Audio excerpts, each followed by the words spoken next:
અરે પપ્પા હું છું મારે ઇલાસ્ટિન નેનોપ્લાસ્ટિયા અને બોટોક્સ ટ્રીટમેન્ટ કરાવી છે લાવો 10,000 એટલો બધો ખર્ચો થોડો કરાય વાળમાં.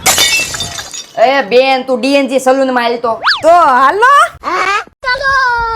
આ ધ ડીએનજી સલૂન વાળા જે જકાત નાકા એબીસી સર્કલ પાસે મિસ સલૂન નામથી જાણીતા હતા, હવે જે નવા રંગરૂપ સાથે બ્રાન્ચ શિફ્ટ કરીને મોટા વરાછા યમુના ચોક પાસે કર્મા બિઝનેસ સેન્ટરમાં આવી ગયા છે. સાથે ઓફરનો વરસાદ લાવ્યા, જેમાં બહેનો માટે માત્ર 4,999 માં મીડિયમ લેન્થ ઇલાસ્ટિન નેનોપ્લાસ્ટિયા બોટોક્સ કોઈ પણ એક ટ્રીટમેન્ટ કરી આપીએ. 799 માં એક હેર કટિંગ પર એક બિલકુલ ફ્રી, 1500 માં પ્રીમિયમ હેર સ્પા સાથે હેર કટિંગ ફ્રી, 2,999 માં કેરાટીન મીડિયમ લેન્થ, 1,799 માં હાઇડ્રા ફેશિયલ સાથે ફેસ વોશ ફ્રી, માત્ર 3,999 માં હેર હાઇલાઇટ, 2,500 રૂપિયામાં ગ્લોબલ કલર્સ કરી આપે. ભાઈઓ માટે 299 માં એક હેરકટ સાથે એક બિલકુલ ફ્રી, 499 માં ક્લીનઅપ પર ડિટેન ફ્રી, 499 માં હેર સ્પા પર હેરકટ બિલકુલ ફ્રી. ઓફરમાં કોઈ લોકલની પ્રીમિયમ પ્રોડક્ટનો યુઝ કરે તો અત્યારે જ અપોઇન્ટમેન્ટ બુક કરાવો. વિડીયોમાં કોન્ટેક્ટ નંબર ને એડ્રેસ આપી દીધા છે.